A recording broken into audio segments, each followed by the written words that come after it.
Call hello, Yahweh, Ba'ashem Yahushai, Ba'ashem Yahushai, Racha Kwadash. Let the elders that rule well be counted worthy of double honor, especially they who labor in the word and doctrine.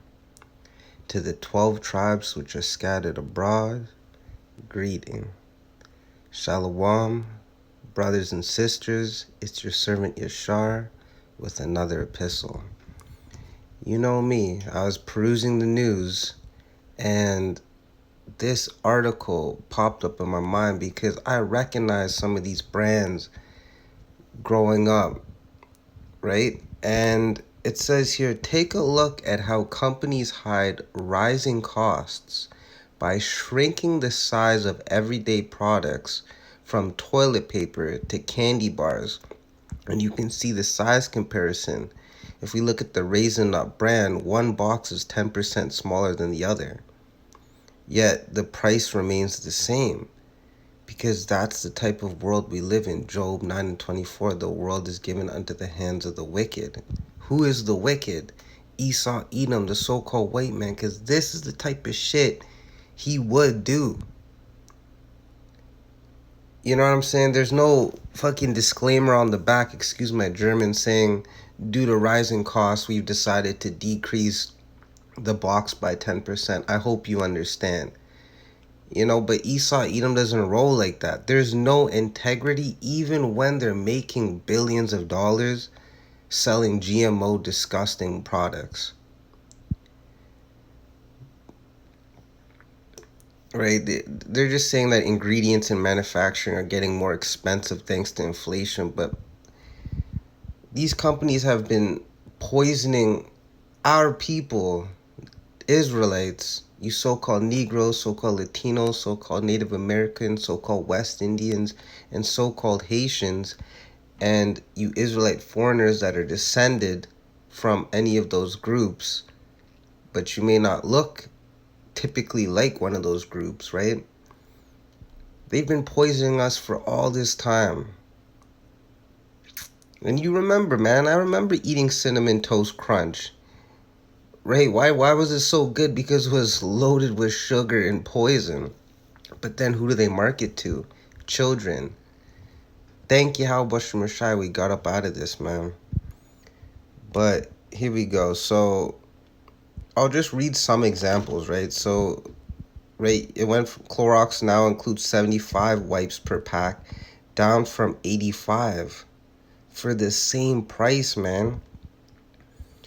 All right, we got paper towels. You got Doritos, that GMO bullshit with made with pork enzymes, I believe. That's bullshit. Hershey, y'all remember Hershey? Whatever this is, Reese's Pieces, right? Pringles, all this bullshit. Cereal, ice cream, cat food and shit, pet food.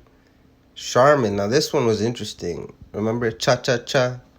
Charmin, right? Because them lingos, those melodies, man, that witchcraft, right? But anyways, Charmin toilet paper originally had 650 sheets per roll. It now only contains around half of that, and even its mega rolls and super mega rolls don't have as many sheets as the original. The sheets have reportedly gotten smaller too.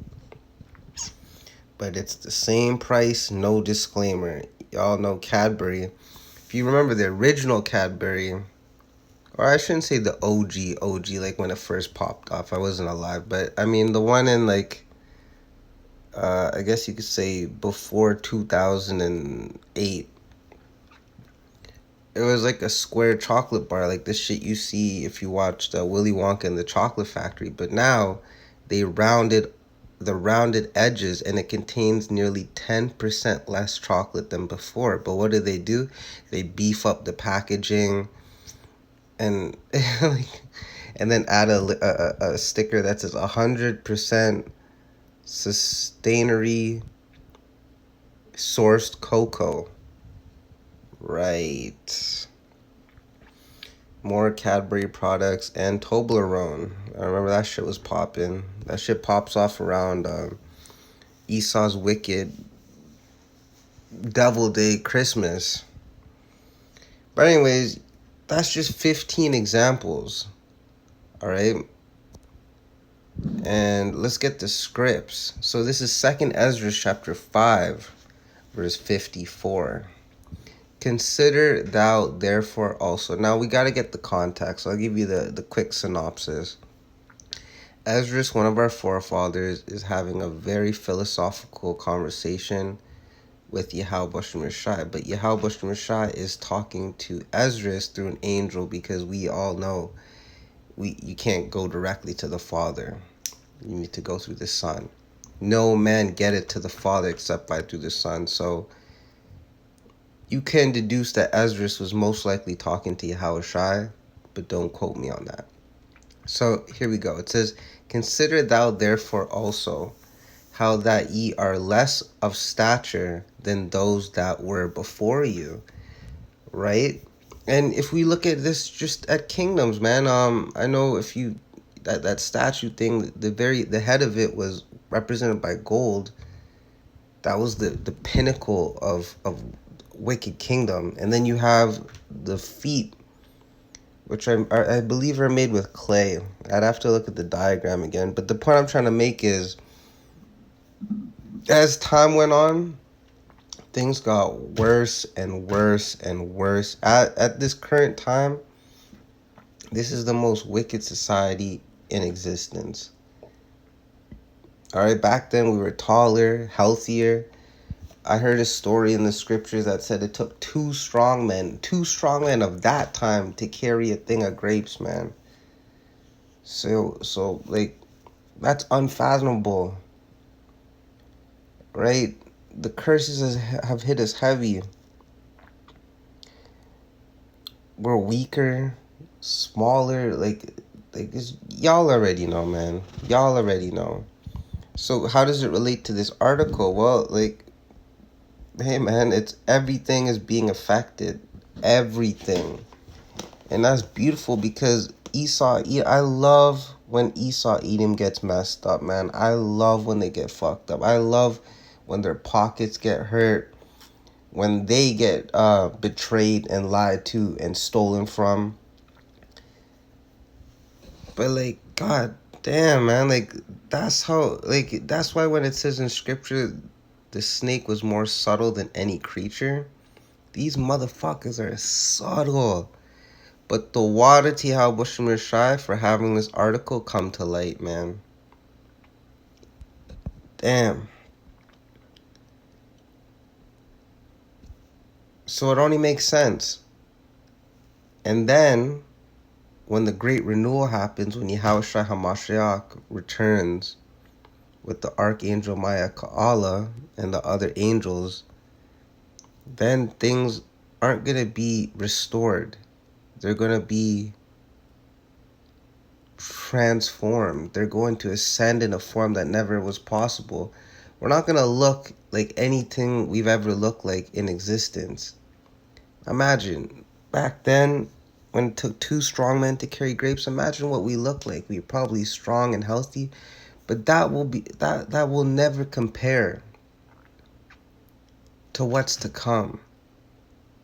You can't even fathom a celestial body. You can't even fathom a celestial earth, because the earth is going to get renewed. The animals are going to get renewed.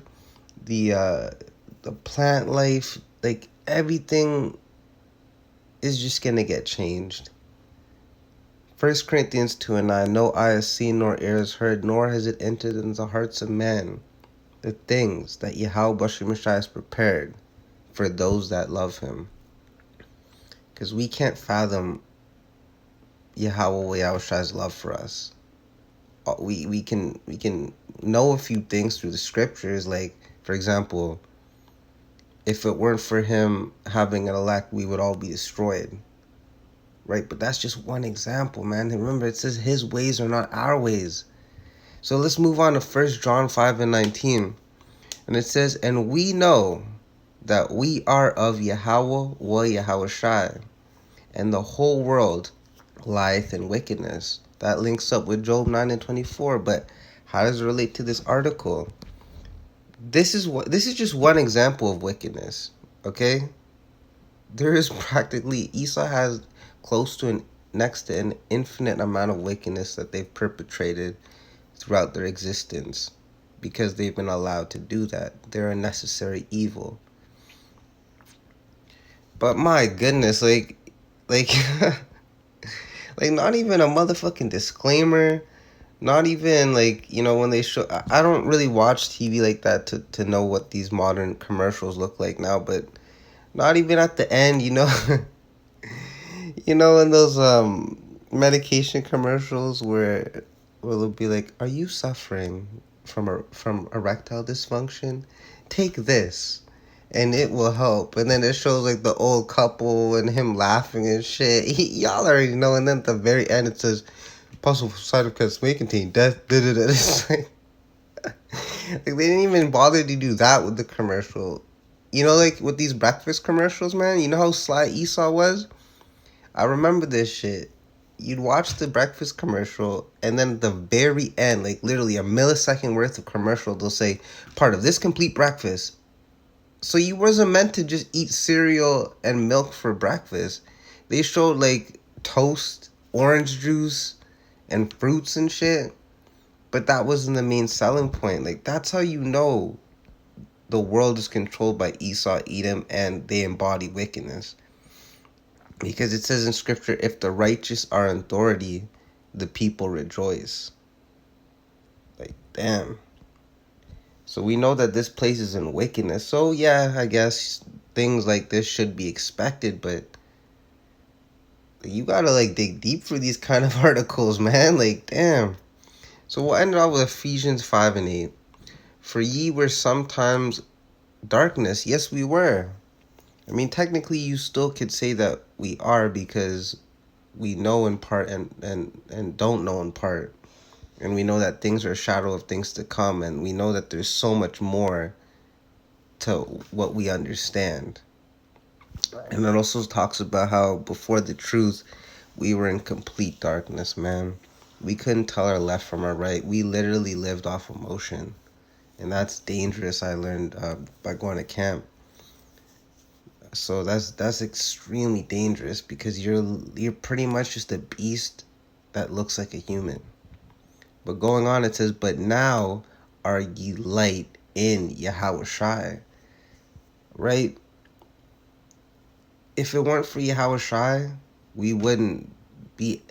this wouldn't be possible. Yahawashi, it's almost like Yahawashi is the chief torch, right? And we were a torch that just was neglected, have no fire whatsoever. He came through and he applied some flame to us. And all it took was a spark. And now we are like, because imagine, let's say you go to the basement, or let's just say you just go somewhere extremely dark. If you light one match, you have some light, no matter how dark it is. You will see light. That's Yahawashi, man. Yahawashi has always been that guy, has always been that power. And because we get to partake with him, we get to be lights as well. And we have to apply that, man. It says here, walk as children of light. You could really literally read this as walk as children of Yahweh Bashim Yashai. So walk as children of light, man. Why call us Yahawashi, and not do the things he says? And I get we're going to struggle and whatnot, but it does say that as the day approaches, we will shine brighter and brighter. What does that mean? Literally, like gold that is in a furnace, like the impurities are getting burnt off each second we continue on. Until once, Lord wills, if we really are meant to get beamed up, we'll be in the best of the worst shape that we can possibly be in spiritually. Right? Like, because we know our righteousness is filthy rags, but like, damn, that's still no excuse to just not do anything about it. Right? That's why we got to do what we can with what we got. because you can do nothing against the truth but for it. So with that, I hope y'all were edified. Shalom.